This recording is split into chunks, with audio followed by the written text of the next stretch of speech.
welcome to the Swift Half, your weekly session of chat from the UKOCR and adventure running scene. Each week, pub landlord Alan and our favourite regular Ian discuss races, runners and anything else that comes to mind.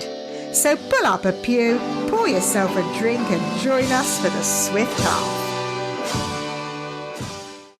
You're listening to the 45th most popular podcast for people who think that the Paps of Glencoe are a Highland drag act.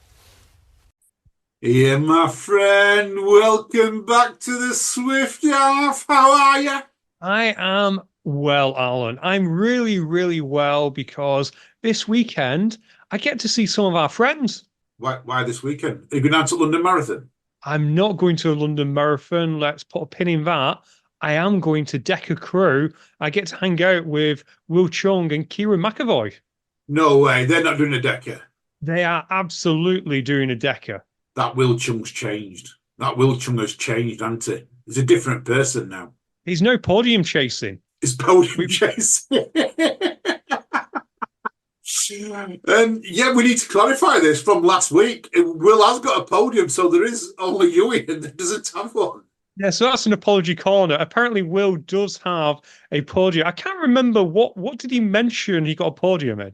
Park Room, 1994, good for age, around Chester. I can't remember where he said he got one in now.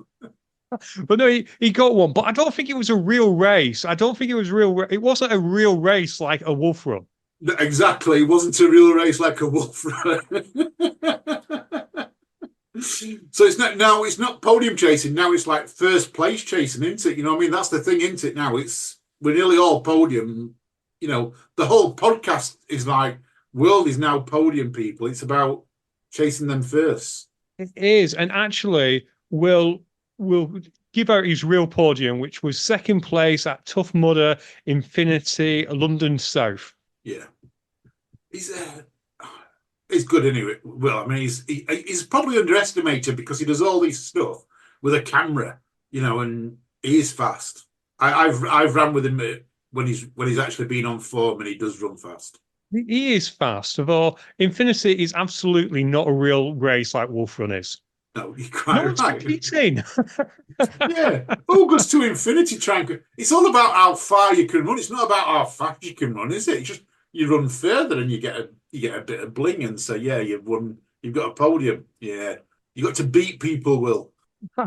I've not actually checked whether that was an age group or an overall. I've not done my statistics on that. It might have been an age group, but yeah. But Alan, I got a podium as well. What podium did you get? I got the Run Round My Block 3 times podium. It was a race of 1, but still, you got second place. Yeah, I got second place. This guy walking with his dog hit me at the post. Oh, I'm sorry, and I'm sorry for taking the mickey there. Right, so I'm going to ask you, what you're drinking? Oh, I'm actually on real beer tonight. First of all, I went out on Friday, Ian, and I don't know what it is. I can normally drink. So I went out with Jamie to celebrate our birthday. We went out because my birthday was a couple of weeks ago now, but we'd not got a chance to get out. And I had a couple of pints and I don't remember getting home. I haven't done that since I was a teenager. So is that why on Saturday I got no responses from you? 0 responses on Saturday. I was spending most of Saturday trying to sort out the email address, which is finally done. Big thanks to Alex Hamilton for helping me there, who does our IT and that big transfer. But yeah, it's all sorted now. But yeah, part of it was because I was hungover. I wasn't going to speak to anyone. I was like, yeah, that's it. And I was in the house for 7:30 in the evening as well. I did go out at 1:30, but I was in the house for 7:30. Can't remember getting in the house. Paula gave me a sausage baguette, and apparently I got it all down my top, and there's evidence to prove it because it's all on my shirt. But yeah, and then went to bed and slept it off until early mornings. So yeah, anyway, so tonight I'm, what the turnaround and say is what cures you, what kills you cures you. So I'm actually on a Meantime Brewdog Anytime IPA, 4.7%. It's really, really nice. And I did get it as a bargain. 24 cans of it for 12 quid, 50 pence a can. Can't go wrong. Thank you very much to our local off license. I don't even know that one. Is that a special import? Has that come in? Do you have a very special shop? Yeah, our off license buys things that are very short sell by date and then knocks them out really quickly. So I don't know how much they paid for them, but yeah, 12 quid for a case of 24. It's quite nice. It's not really fruity. I like the grapefruity ones, so it's not really grapefruity, but it's nice. It's a good drink. What are you drinking?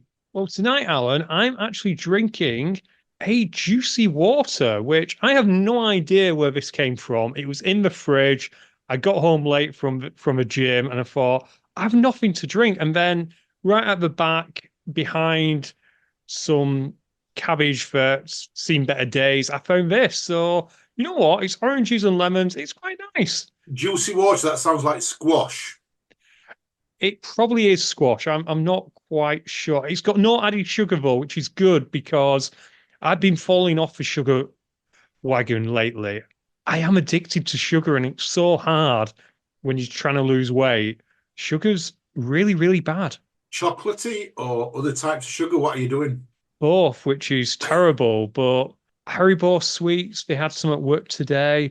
Chocolate generally because still got some Easter eggs left.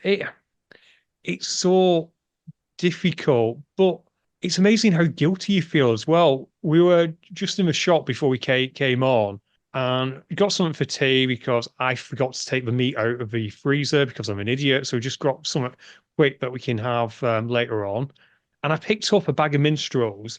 I wanted the bag of minstrels. I started walking towards the till and then I thought, no, Ian, you don't need the bag of minstrels. So I went and put them back. Yeah. There's a want and a need in there. I'm doing a lot of wanting and needing at this moment in time, so I'm trying to keep my pennies a little bit tighter. So it's like where before and I had a lot of disposable cash or a lot more disposable cash than I've got now, I would like go and buy something I wanted. And now I'm finding, just the cost of living that I ain't got as much. And I'm thinking, well, do I need it now? So do I need that new pair of trainers? Do I need that new running top? As opposed to I just wanted it, so I got it. It's a different climate now. I think a lot of people are. It does help me, and I'm like that with sweet stuff here because I do like a nice bar of chocolate. I love a good Star Bar. I'm a really good Star Bar fan. Star Bar. Yeah. See, that's to me. It's the chocolate with the caramel and the peanut. And I'm eating it and I'm thinking it's doing me good because it's got peanuts in it, hasn't it? So I'm thinking it's helping me. It's like it's an energy bite. It's giving me energy because the peanuts stuff. Probably doing nothing for me. No, and similar to that, I like Boosts as well. And have you noticed things like Boost now? We've put 2 in. You have like a duo pack. They're slightly smaller, but it's still more. Yeah, yeah. It's like the Yorkie, weren't it? Made for big people. They made big people Yorkies. But yeah, I've seen that. Don't marathons do it as well? Is it marathons? There's something else I've seen as well. Crunchy do that as well. It's so hard, but I'm failing miserably, but I'm trying to be more sensible, trying to do less snacking, that kind of thing, trying to substitute snacks. But we'll get there, Alan. It's kind of like we've been so busy lately with the podcast and training and everything. And you've been the same, haven't we, yeah. Alan? You and me used to text, all the way through the night, etc. And it has quite an down just because we've had so much stuff to do. But when you're busy, it is so easy to grab for something just to make you feel that little bit better. Without a doubt. I'm finding at the moment, my worst time for me is like that 10 o'clock till lunchtime. I always get the munchies then. But I try not to eat breakfast. And 1 or 2 days, if I can go through that time, I can fast for a long time. So, but what I tend to do now, we have a little shop called Home Bargains, which is across from work. And if someone's going out about 10 o'clock, I usually say, get me a plain flapjack. They're only 35p, and I won't eat a full one, but I find I'm eating half of one, and it'll put me right through then until 2, 3 o'clock. That's a good idea. I'll have to look where our nearest Home Bargains are, because, again, flapjacks, if you're not careful, can have so much sugar in, but they're slightly better for you than a Star Bar. But you mentioned costs of living there. Should we talk about race prices and just races generally?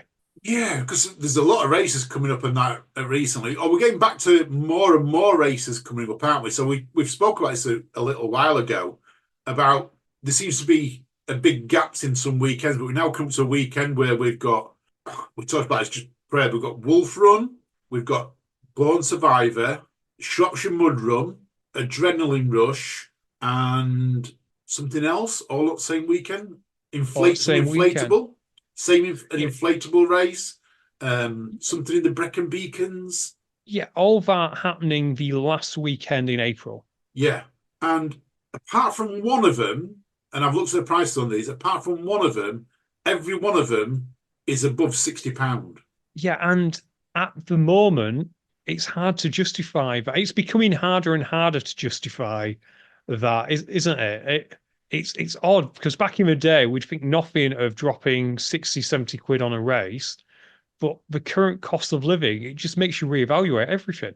Without a doubt. But even when I used to race, so I mean, I used to race every weekend. If I went back to 2013 to 2016, maybe 2017, I would race every weekend without fail.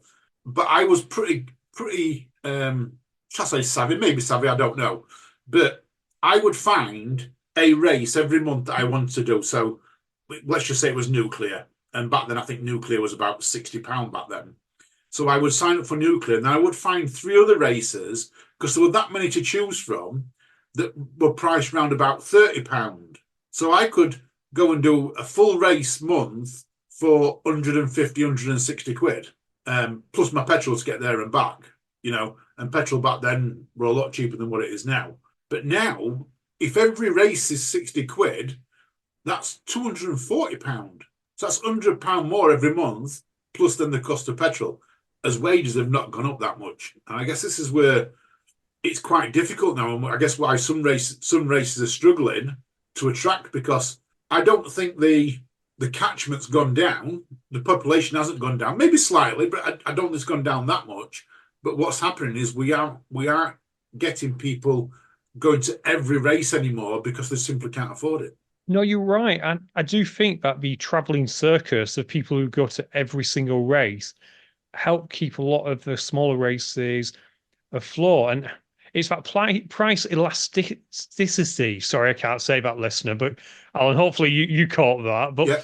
eventually, price just gets too much that you can't justify it. And ultimately, you start comparing it to other entertainment things that are out there. So this past Sunday, Alan, I went on to rugby, and the price for me and Jen, it was 40 quid to get in there. And for that, you've got an hour and a half of entertainment. Yeah, that's the difference into it. How can mass participation sports? I can't get my words out now. Mass participation sports like OCR survive when they're charging 60, 70 quid plus per person when you can go. And it is an hour and a half. If you went to, and we'll just take the race at Champion Mention, if you go there, you've got 2 hours of running roughly. If you went to straight up Overload instead of Farmyard, you've got 2 hours of running. It's currently £50. We've gone past the early birds, it's £50. Or you can go somewhere like what you're talking about, and that's including petrol, and you've also got petrol to get there. You go somewhere very, very close to where you are to watch a rugby match. I think even football matches have brought their prices down, unless you're going to the top league ones. But Division 1 championships, they're like £30 a person. So you're bringing your costs right down. They're half the price of other things. Similar timescale, 2 hours, 1.5, 2 hours. Plus you get to have, your drinks in there and things like that, which you do at races, but it just seems to be a bit, I don't know, we just seem to be a little bit overpriced for some of the offerings that we're giving. Don't get me wrong, somewhere like Nuclear, love it, price point's perfect. You get so much when you go down there. A lot of other races do, I've not been to Born Survivor, but I've been told Born Survivor is really, really good. Hence that we've got them in the league. McTuff offer a great deal. But the price of everything's going up, and that's pushing our prices up, which is not where we want it to be. We need some of them little races to come back. We do. And I think you hit the nail on the head. We're not necessarily saying that all these races which are charging 60, 70 quid should drop the prices, because they've got overheads too. They're not doing it as a passion project, but perhaps what needs to happen is a little bit more thinking when it comes to that. Like, do you remember when Obstacle Race Magazine used to do what was effectively a season pass? So like you could get the magazine and you'd get 4 races in that as well. And maybe it was 200 quid. I can't remember the price offhand. And the races, yeah, they lost maybe 10 quid on it, but they gained so many more participants in the long run. Yeah, yeah. I mean, I know how that worked. It was great marketing, because the races, they got free advertising in the magazine in return for doing that. Every month that have a post in there, which was great marketing. We don't have that anymore, and I don't see how it was, 'cause people don't. It was back then. You had the magazine which people subscribed to. We don't have nothing now as people subscribe to get that promotion. And I don't think that races at this moment in time would be in a position to give free tickets away like they did. I think what, about 500-600 people subscribe to Obstacle Racing Magazine. That's a lot of tickets to give away. Yeah, it's 500-600 tickets, but it's a lot of tickets to give away. It is, but could there be more collaboration between races to offer some kind of season pass deal? So like a free race deal? I've spoke to a few people. So back in 2018, 2019, I started this and said, like, who would be interested in it? And we did get a few races that were saying, yeah, I'd be interested in that. However, the logistics were, and we'll just say, just as off top of his head, I think we had 4 races that were interested, and we turned around and said it's £100 a ticket. I think these races were charging £50 a ticket. So they all pulled in, but it was literally, I think it was £120 for a season pass, which made it £30 a ticket if you bought the season pass. And some races were more popular than others. So out of the 4 races, there were some more popular, and I'm not going to name who they were. And they were saying, so we do 100 of these season passes, 100 people turn up to us, we get 100 times £30. I mean, yeah. And then they said, but how come if that other race over there only gets 20 people turn up, they still get the same amount of money as us? And I went, but that's where the gamble comes from. It's a season pass. If people are going to use it, they're going to use it. That's down to them to use it. You can't turn around and say, if you use it more than another race, then you get more of that pot. And that's where it fell down, because some race directors were looking at it slightly on the negative side and saying, well, I'd want more money if more people came to my racing. But, well, no, because what you're doing is you're giving us tickets for £30. And as always, self-interest just takes over. It's upsetting, although not surprising. And it'd be nice if people could get over that. Again, I know it's a business, but I sometimes face this in work when you talk about this kind of thing where you're having to reduce something. It's better to have 30 quid of something than not sell the ticket at all. Yeah, yeah. Or if we could get race directors, and if there's some race directors on here, speak to me. Let's see what we can do. But let's just say, for instance, we had a particular race that charges £100 a ticket, and they said to me, Alan, we'd be interested in becoming a season member. We need £50 off you for our tickets. Okay, thank you very much. That's £50. And then race B, they charge £70 a ticket normally, and they'll say, well, we'll let you have our tickets for £35. So now we're at £85, and then so on and so on. And they all wanted a little cut, but they all wanted that price for their cut. We could even do like maybe £400 or £500 worth of race tickets for half the cost if every race decided they only wanted half of that money that they originally wanted. Does that make sense? Have I got that? It does, and I think you'd have to do it on a proportional basis as well. So you couldn't have a race that charges 100 quid, say, oh, you can have these tickets for 90. Meanwhile, the person down the road who sells his tickets at 70 quid sells it at 35 to you. So you need to do some maths thinking behind that. The other thing you'd have to do is you'd want a history of that price point. You don't want a Tesco thing where suddenly you put up the regular price, so the club card price magically matches what you need to make a profit generally. Yeah. So you could probably only do it with experienced races, or if it's a new race, you have to be convinced that what they're offering you is value for money. Yeah, yeah. I'd love to put a season ticket on for 2025 and that, just to help more people, because I think you get more people. You get the travelling circus back. You mentioned earlier the travelling circus. You get the travelling circus back. If you had 10 races involved, you get the travelling circus back. Well, getting back to my rugby analogy, I almost bought a season ticket this year. Right. And the reason I do that is because once you've got it, you're committed to it. So that would become your race schedule. And all of a sudden, whether you sell 50 season passes or 200, you've suddenly become the race schedule for those athletes and you're a captive market. Exactly. When I bought my Tough Mudder season pass other year, 2 years ago before I had my tattoo, I went to every Tough Mudder that I could get to. We saw it with Rat Race, didn't we? Yeah. That when people bought a Rat Race season pass, that became their entire race. So I do think that the unfortunate self-interest that you faced in the past is probably coming back to bite RDs a little bit, because had that taken off and you're still doing it today, those races would still be doing okay.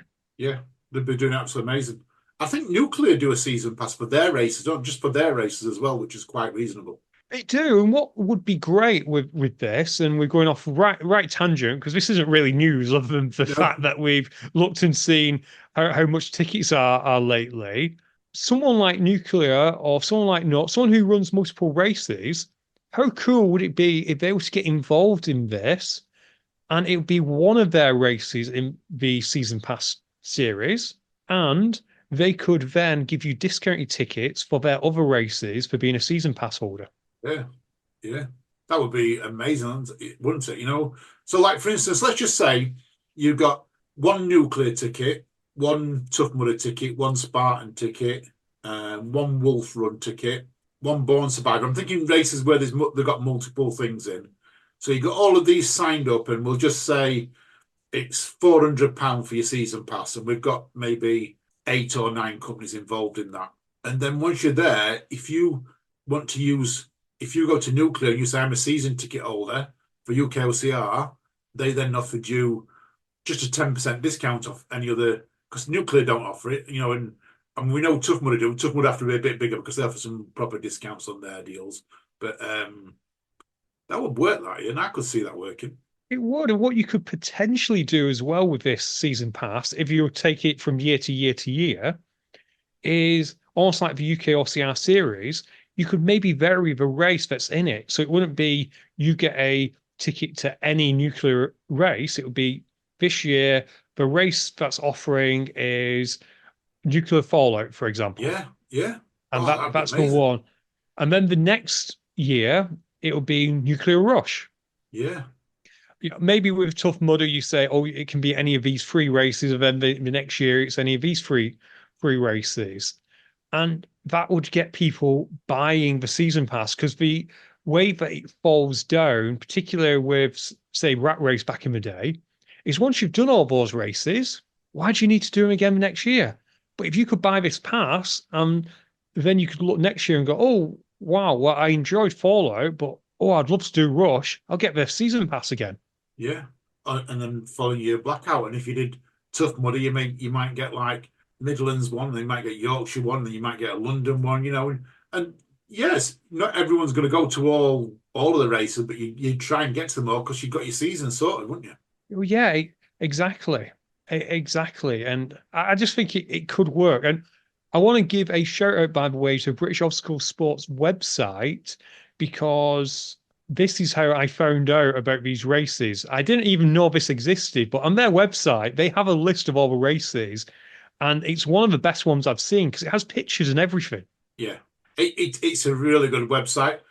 Not every race is on there. OCR Buddy have a few more, but that's purely, I think, because not everyone's signed up to British Obstacle Sports yet. But yeah, I love how it's much better organised, isn't it? Absolutely, really is. And I'll be using that for planning my races in future.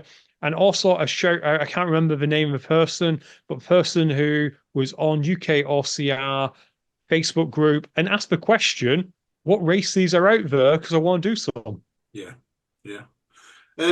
As we were just talking about nuclear, then it's from nuclear storm. Yeah, could you explain that? Well, this looks a little bit like a Decker Strong, shall I say? So we've got nuclear fit, yeah, which is a little bit IROXy, but with nuclear's twist on it. Yeah, that's the best way I can explain it to people. This looks more like a Decker Strong, as in no running, zero running, just lots of functional exercises, one after another, after another, after another, after another. I like it, Ian. No running. It's a great idea, isn't it? Because it gets the people who might not want to do the run. And if I remember, is it like you get 90 minutes to do as many circuits as you can? 45 minutes. 45 minutes. 45 minutes. As many circuits as you want. So it's like, that's the difference between what you would say a Decker, because you do it one circuit in a certain time. This is do as many circuits as you can in 45 minutes. I think it's going to be a little bit easier to manage from a refereeing point of view, because you've got a track. So you just need a group of people there watching. Say you've got 4 stations, or they'll have more than 4 stations. No, in nuclear, they'll have 20 stations. But you've got stations where one person can watch 2 stations and so forth. A little bit like Hyrox, how they watch him, rather than follow someone around. Yeah, I imagine they'll have their 6 stations from Nuclear Fit. Yeah. Some of them stations, you'll probably need a judge for every exercise, because we do have some rep based, but we also have the ones such as the over-unders. So you are right. We won't need that many officials for those particular race elements. So yeah, it is good. And yeah, that's sometimes where Decker falls down a bit. I love Decker. I'm looking forward to doing it this weekend. It does fall down a little bit, particularly with the fit, not so much with the strong, because you have your own judge walking around with you. But the fact that so many of the events are rep based, yeah, make it a little bit hard. We were talking to Deadly Dozen recently, weren't we, Alan? We were. And what they've done is they have it so that 6 of them are rep based and 6 of them are distance based. And again, it just helps with the volunteering and the manning the stations. Yeah, I'm loving it. I'm loving it. I do believe it's May the 12th, so it's the same time as Nuclear Rush Weekend. So on the same weekend. Yeah, I believe they also have a Nuclear Fit that weekend as well. I won't be there because it's also Eurovision. And you're singing? Hey, we've gone through pretty much everyone else in the UK. It must be my turn. Maybe this is your podium. Maybe this is your podium here. I reckon I have more chance of winning Eurovision than podium and OCR. Talking podiums, right? First of all, London Marathon this weekend, yeah? So good luck to everyone who's doing it. We know Becky's doing it and Dassos and anyone else. I haven't had a look who's doing it. I did look through the 73,000 runners who were going, but I couldn't recognise any names. There was just, my eyes went. Sharon's also doing it from the Solo Mudders, I believe. So big up to Sharon too. Yes, so big up shout to anyone that we know. Good luck out there. We will be rooting for you. I will be watching it on telly and that. But let's go to the Beijing half marathon that happened last week. And this has got to be the best podium ever. So the Chinese star runner, Hoi Ji, yeah, they basically fixed it for him to win again. It's amazing. Are you casting aspersions? Alan, I saw the footage. That was clearly the 3 runners from Africa. Yeah. They all got stitches at the exact same time. And they were so much in pain that they were just waving and waving and waving, because they're in so much pain. And this gladiator from China, he checked on them briefly, and they said, "Oh, you go on, just finish the race," and he finished it. What an amazing performance! That's such an underdog story. Well, that would be the case, but Willie Magnet from Ethiopia over the Kenya, is one of the Africans. He's actually come round and said that they were all three of the Africans were there as pacemakers. Yeah. But what they'd not done, they'd not give them bibs saying pacemaker on. So normally in the big races like this, they give them bibs that says pacemaker on. But because the three we'll look at, Kenya's Robert Peter and Willie Magnet and Ethiopia's Dejani Hailu, I probably butchered their names. They're all great runners. They're all really well known in the on the circuit and that. So I guess they wanted people to come and watch them run, but without telling them they were really pacemakers for Hoiji to try and break the Chinese half marathon record. And it was a farce. And I'm going to turn around and say it in one way. I don't know if I want them to take it away from him because he's run an amazing race himself.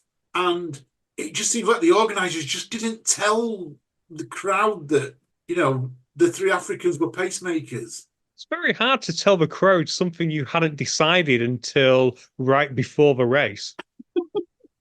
Well, that's probably the thing, yeah. It's probably the last thing. I mean, it's going to be investigated, isn't it? We're at a point, we're 100 days away, well, less than 100 days to the Olympics, and we're getting stories like this. It's a fix. Athletics is a fix. I have to ask you, Alan, how many half marathons do you know that require 3 pacemakers? In fact, how many half marathons do you know that require pacemakers? You only tend to find pacemakers more in marathons. They are sometimes in half marathons. I will give them that. They are sometimes in half marathons. And it's usually when it's a world record attempt and you'll see the pacemakers drop off at 10K, or they'll drop off at 10 miles. You know what I mean? They'll drop off earlier than that. And they'll be really known pacemakers as opposed to really known athletes, shall we say. Yeah, and they should have dropped off. There's no reason why they were running, all 3 of them at that stage, if they in fact were pacemakers. There's just no way. Yeah, it's unfortunate that they all got stitches. Yeah. It's absolutely yeah, it's crazy. But I was thinking as well though, maybe we could get these 3 to help you and we'll get you a podium. Only of them in a stretcher and be carrying it. Oh, but it's good, isn't it? It's good. It's good. It's funny. I'm loving stories like this when I see on them now at this moment in time. Are we getting more and more stories like this? It does seem like April Fools has just extended into the whole of April. Without a doubt. And there's another one. Arc of Attrition now comes in at UTMB banner. Are UTMB buying up all the races in the world? They might be. Do they own Ironman as well, or am I thinking of someone else? The same, was it a PR firm? It's the same firm. It's the same, yeah. I don't know, like McDonald's own Kentucky Fried Chicken, but they'll never tell us that. I don't know if they do, by the way, but, I'm just saying that. That actually reminding me of something, Alan.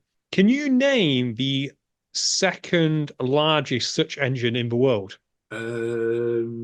Second largest, I would say, is it Microsoft Edge now? Believe it or not, it's allegedly YouTube.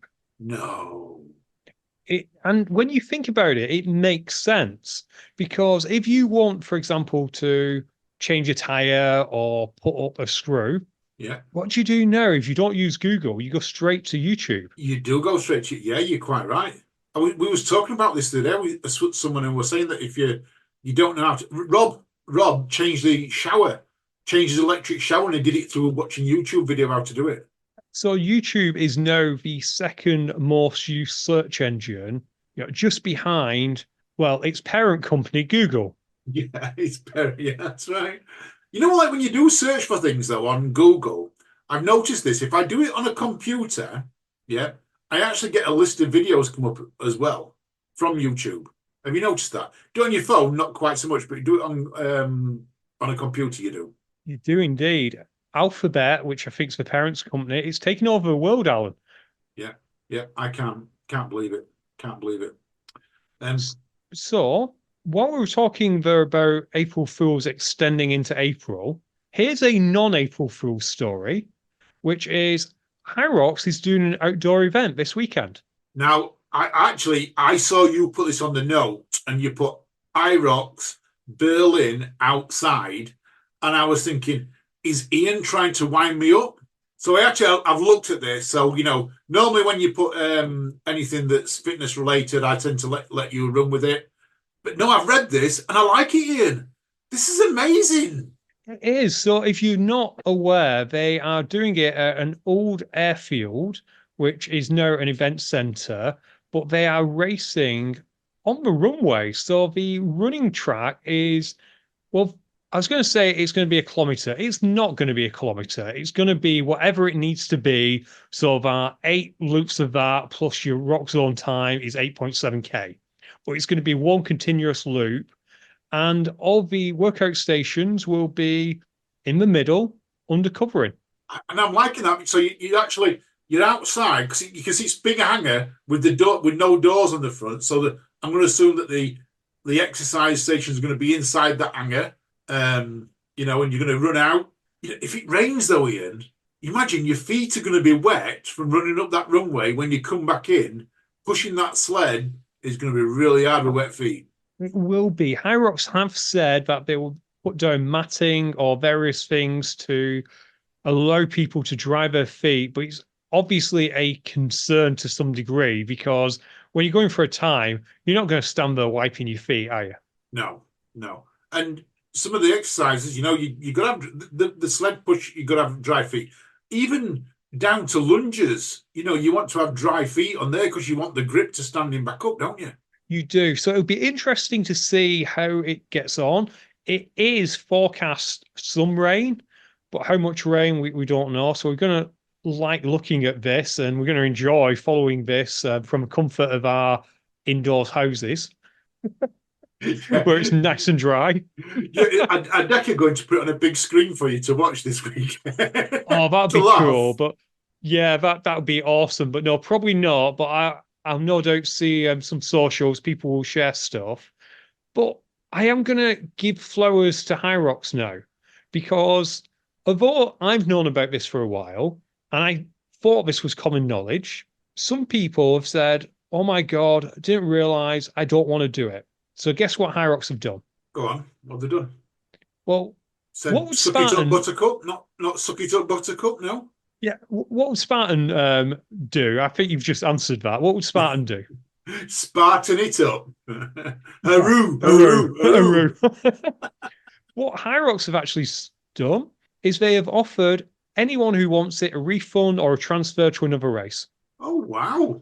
That's pretty cool, that. So anyone who doesn't want to do Berlin, yeah, because it's potentially outside, you can transfer to another race or you can have a refund. I like that idea. They've named the other race you can transfer to, which I think is Hamburg, or you can get your money back and then just pick a race of your choosing, I guess. And I like it because it's kind of shown a little bit of growth and maturity from Hyrox's point of view, because it's very easy when you are such a popular race to take this idea of just suck it up. And they have made mistakes in the past. They absolutely have made mistakes.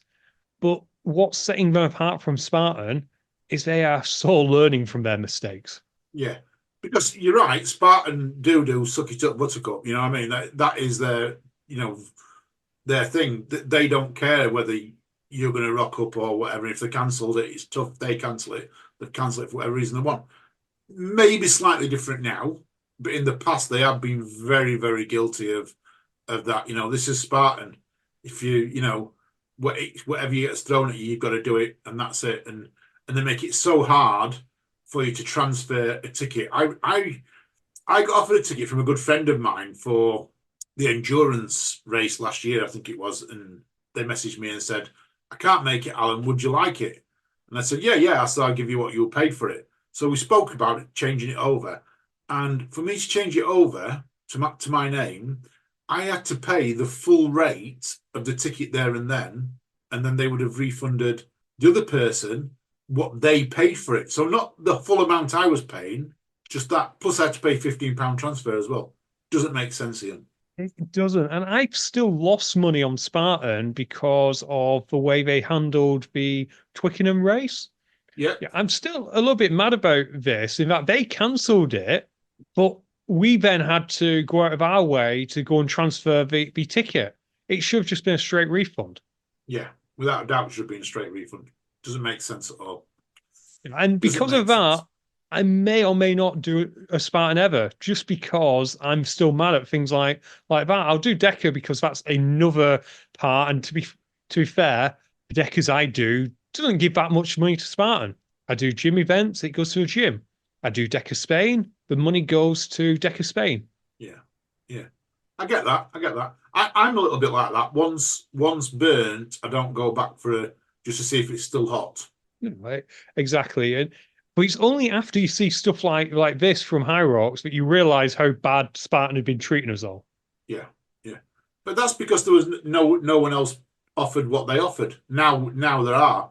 And High Rocks are probably noticing that as well, that there are, even though High Rocks offer probably one of the greatest experience of fitness racing there are other companies offering similar products, and they still want to keep their base. I was talking to someone today at work who was just signed up for their first ever High Rocks. They've done it through one of these affiliated gyms, got a ticket for it, signed up for his first ever High Rocks, and he was saying like he sold out in seconds. I went, yeah, why don't they put more events on? And I said, well, they don't put more events on because they've created a market, and why would they want to put more events on? They're happy with the profits they're making at this moment in time. Exactly. You don't want to saturate your market. They'll do their best to try and serve the market, but you don't want to saturate it. Exactly. Alan, can we talk about a return? The most anticipated return that we've had on this show for a while. Mudsicle's coming back. Nope. In my inbox, I got spam from Rat Race. No way, Ian. What did you get? I haven't got nothing. I have got Bundle Up and Save Big. They are giving you a kit list bundle for only 75 quid, which is usually 110. Should I read out what's in this bundle? Something's a big bivvy bag. Go on, read them out to me. Go on.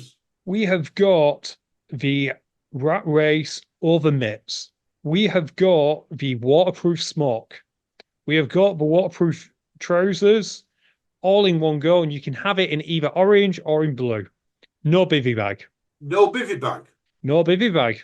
So what we're saying then now is they've sold all the bivvy bags. All the bivvy bags have gone, but they've still got the smocks left. They've still got the smocks left. Hold on, folks. You'll still be able to buy 3 smocks for price of 2. Oh, I went to another part of the website. Not on sale. You can get the bivvy bags for a tenner. Oh, go online, people. You can pick a good bivvy bag up for $4.99. I go on. I'm showing Ian it now, but how small my bivvy bag is. It's much smaller than Rat Race. Only $4.99. Super lightweight, 150 grams mine is. So yeah. Well, good news. Go on. You can get the essential training bundle for 60 quid, and that does include your bivvy bag. Oh, and what's in the essential training bundle? Just a bivvy bag. You've got a Life Systems Pro first aid kit. Yeah. You've got a training belt 3.5. You've got a 10-litre dry bag, a collapsible travel mug, a rat rag, and an emergency whistle. And people would pay. I can actually see people paying 60 quid for that for whatever reason. I don't know, but I can see people paying 60 quid for that. Yeah. In case you're wondering, listener, that is 20 quid's worth of stuff, all yours for the low price of 60 quid. Exactly. Oh, gosh. Well, we're just talking kit. Let's stay with kit. There was a question in the UKOCR Facebook group about hands or gloves, Ian. What's best? Depends. I like gloves. As you know, I'm a glove wearer, but for doing rigs, I'll take the gloves off. But for general running, I will wear them because they protect your hand. And if it's muddy, there's no worse than not being able to wipe the sweat off your brow because you've got muddy hands. Yeah. I mean, it's divided. I mean, I think there's about 12, 15 comments on there at this moment in time. And it's divided. People are saying bare hands. Some people are saying gloves. I'm going to turn around and say I tried virtually every pair of gloves back in the day because I wasn't sure what to use. I tried them all. And there was only one glove for me that worked, and that was a rugby glove. So it was a rugby glove and it was tight. It fitted on your hand, and it had like raised rubbery grip on the front, but not like it wasn't all rubber. It was like raised rubbery grips. However, after wearing it about 3 or 4 times, the glove became baggy. And the moment the glove becomes baggy, you're losing grip a little bit. So it's not the same. I haven't used gloves ever since then. I've worn gloves when we did ETM, purely because it was that cold and I was trying to keep my hands warm. And so I've put on some little neoprene gloves and I've used them for nuts in the winter. But other than that, I don't use gloves. I'm a bare hands person.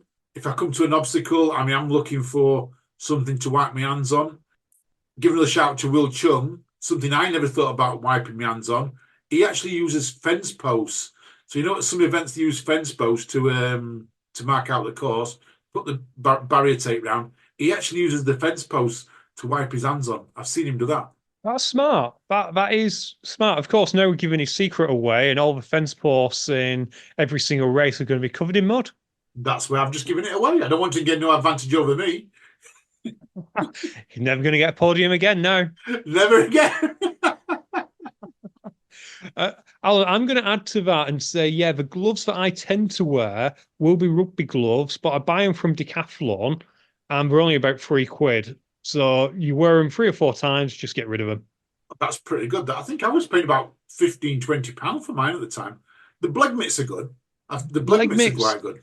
Yeah, Bleg mitts are really, really good, but it's one of that. I find it then hard to do certain things. So I won't take my gloves off all the time on obstacles. Yeah. I'll only do it when you really need good grip. So I'll leave them on for things, like fireman's pole or anything rope related, because you don't really need that good a grip.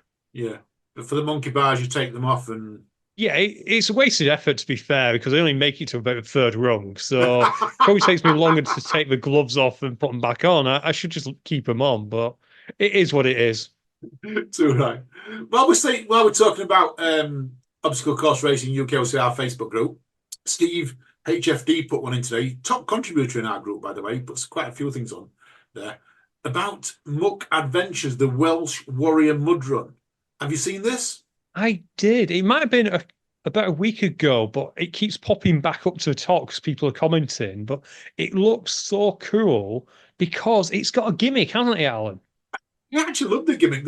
There was going to be a race like this back in 2014 in Nottingham. A little bit longer, yeah, and we'll talk about why it was like this. It was a little bit longer. I think it was 8K. So this is 1K. It has 10 obstacles over the 1K, and 3 minutes after you start, a warrior is going to chase you down. I like it. So you're going to get chased down, which is very similar to what it was it was called Manhunt in Nottingham. I actually signed up to become a chaser, because if you sign a chaser for everyone you caught, you got £1 back.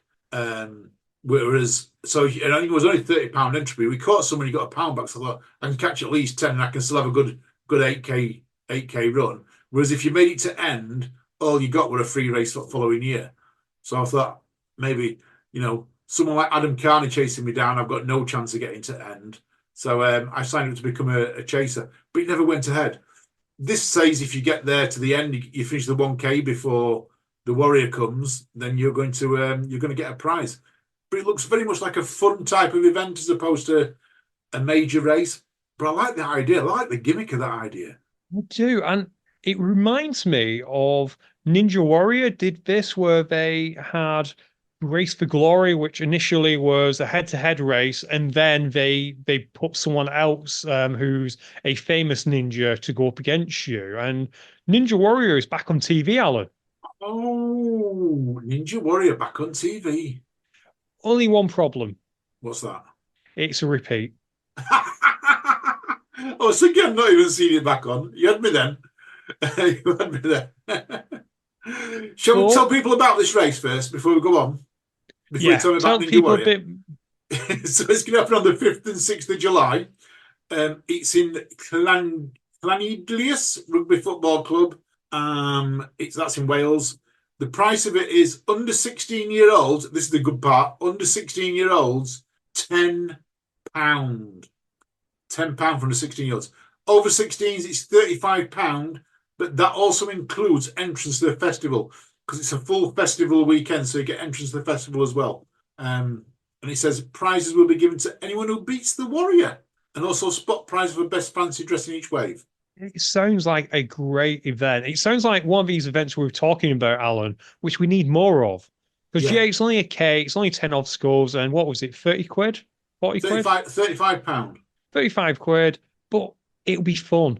And you'll probably have a lot of enjoyment out of that compared to, I don't know, a massive ultra. Yeah, I'm loving it. I think it's a great idea. No, I absolutely think it's a great idea. And you reminded me of something else for High Rocks, but we'll put a pin in that. Let's chat about Ninja Warrior, Alan. Yes. Which is, the good thing about it is if you missed it last time, you get to watch some of the team from UK Ninja, Ninja Sport UK and British Obstacle Sports, because we've got lots of people on there. I'm not going to name them all because I'll forget them. But I bet you if you tune in, you'll see at least one person you recognise each episode. And is it Saturday night still? Saturday night still, I believe. Because this is because Anton Deck's finished now, ain't it? So this will be taken over from Anton Deck, I guess. Yeah, I think it will be around that tea time slot. So definitely worth watching. And poor segue, but let's quickly talk a little bit more about High Rocks, Alan. They announced this past week they're putting on a kids race. Oh, wow. So, shorter distances? Yeah, from London Olympia, they are having a kids event for anyone under 16. They have different workout stations. They're kind of trying to get it like a High Rocks, but it's not quite a High Rocks. So you've got a shuttle run in there. You've got a ski erg, which is good. Yeah. You've got a pull of a little bit of a weight. It's not a plate weight, but it's kind of like a weighted draft excluder pull, which is cool. You've got another shuttle run in there. You've got some horizontal jumps, which I think is kind of mean. So 8 to 9 years old, Alan. Yeah. They do Frogger. Okay. Of 25 meters. So that's hands on floor and then jump, hands on floor, jump. Yeah, get that. For ages 10 and above, it's burpee broad jumps. Yes, get in there, kids. You're going to suffer. Get in there. Good old High Rocks. So 10 to 13, that's for 25 meters. That's not a small length. Oh, double it. And they do for 14 to 15-year-olds. They get 50 meters. After that, you've got rowing, which again is cool. UVM, which is quite interesting to me. They're putting an obstacle shuttle run in there. Ooh, an obstacle shuttle run. Yeah, so they've got 3 shuttle runs in total, and they kind of vary the gimmick of it. But yeah, an obstacle shuttle run is the last one. You've also got a farmer's carry, which isn't with the traditional kettlebell. It's again with these kind of weighted draft excluders. And then they finish with wall balls, Alan. High Rocks, you've mastered this. Yeah, I love you already. Make them kids suffer. Learn them that, it's like life is tough. High Rocks is tough. Learn it now. You'll not be disappointed when you get older. It's not easy either. For 14 to 15-year-olds, it's 50 wall balls with the women's weight, so the 4 kg. And it is a 2.5 meter target, which I'm not completely sure, but that's about 8 foot, I think. Yeah, sounds about right. 8 foot. Yeah, give or take, maybe. Yeah, that's not easy. Tough. That's going to be tough. Yeah. That's going to be very tough. So yeah, that's starting in London Olympia. I think tickets were reasonably priced as well. I think it was only 30 quid. That's pretty reasonable, that. So if you're doing London High Rocks and you've got little ones, have a look on the website. They have lots of different waves, Alan, and I think they're doing it so that not all the waves are clumped in one day. So they try and make it so that you could get them in a wave whilst you're not running and vice versa. All right. I like that. They also announced this week High Rocks 365, which is something with their affiliate gyms. Have a look online for more details about that. It is interesting. but a lot we still don't know about it. There was a kind of demo on it, but it's still a developing story on that. But speaking of other stories, Alan, what about the captains and vice captains of the boss teams? Yeah, vice captain, captain, and manager have been announced this week for the Europeans. So we have got Dawn Jolly, who's going to be the manager. So she's going to be in charge of. I think Katie Joyce did this last year, so she did a lot of the administration behind it, making sure people have got registered and that right. So, big shout out to Dawn for that. So that is quite an important job. That I'm going to say. Katie told me a little bit about it. It sounded very important. And then we've got Becky Neal as captain and Jamie Gain as vice captain. So big shout out to them. Big shout out to them. Absolutely well done. Can't wait to see how they get on at the championships. Speaking of championships, Alan, this flew under the radar a little bit, but Obstacle USA or USA Obstacle, which is the equivalent of British Obstacle Sports, they're doing a national championships. I saw this when you put it on, and I've actually Googled the race that it's going to be part of. So we know the British Championships was done in conjunction with Spartan. The US one is going to be done in conjunction with Phoenix Race. I'd never heard of Phoenix Race, if I'm honest, but I've looked them up. They've been going for quite a while, and they've put on a good race, Ian. I'd say they're probably the equivalent of nuclear or nuts, aren't they? Yeah, that is exactly what they are. And they don't just do OCR races, they do other types of races as well.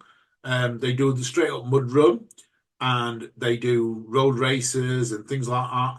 But yeah, they're putting on the OCR. It looks like they've got some pretty good obstacles and things like that. So yeah, big shout out to them. No, well done to USA OCR for organising this, because we know that British Obstacle Sports are one of those governing bodies which is kind of leading the way because they're doing so much good stuff.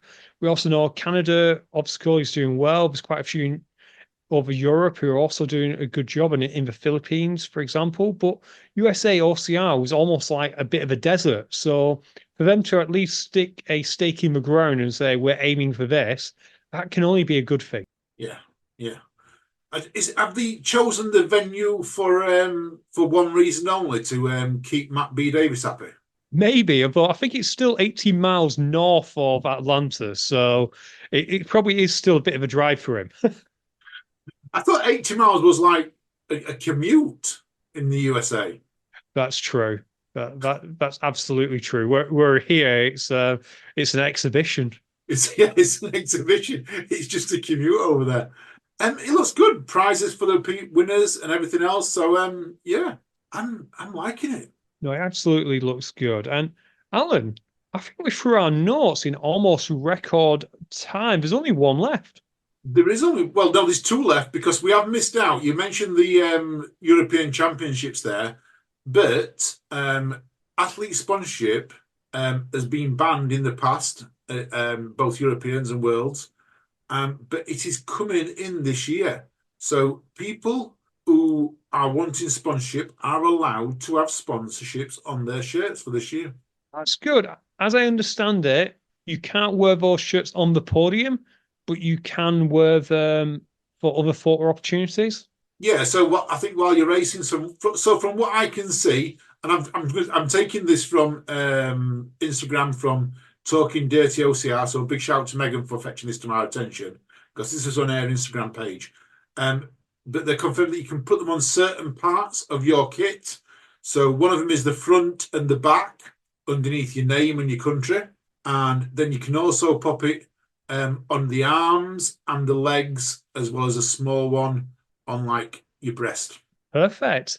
Well done to, I guess, World Obstacle and all the other companies for getting involved in that. And I guess it's now up to the athletes to go and get some sponsors. Yep. It's got to be also authorised by the National Federation as well. So from my understanding, you've got to go and get so if you're going to get sponsored, you've got to go to British Obstacle Sports because they've got the team kit and say, can I put it on my team kit? So you can't say fairer than that, because you probably don't want a situation where people get sponsored by stuff that brings the organization into disrepute. That's right. That's right. Last piece of news. Shall I start What it is that? off? You can, Alan. Happy birthday to you. Happy Happy birthday to birthday to you. you. Happy Happy birthday. 60th. Wendy Brothers. Happy birthday to you. Hip hip. Hooray! Hip hip. Hooray! Hip hip. Hooray! Have we just lost a subscriber? I hope not. Happy birthday, Wendy. Love the pictures coming from Field Fit at the weekend for your birthday. I hope you had a really, really good one. And thank you for being one of our patrons and everything you did for the awards this year. Talking about awards, Ian, we need people to get involved with awards for next year. So if anyone out there wants to help with the awards, please hit us up. The email address is back up, admin@ukocr.com. Hopefully never to go down again. But yeah, hit us up. Speak to us if you're interested in any part of it or you've got ideas to make it better. Hit us up and we are all ears. And we probably should add to that, if you've emailed admin@UKOCR in, say, the last month or so, resend the email because there's a good chance that it might not have been received. There's a very good chance it might not have been received. We never thought we had these problems, but yeah, we do now. Right, Alan, on that, shall I say it's a goodbye from me? Ian, it's been a pleasure, our chat tonight. One of the better ones I think we've had, and it's a good night from me, listeners. Thank you for listening. Thank you for taking your time. We'll speak to you all soon. You stay safe. You keep on running. Bye.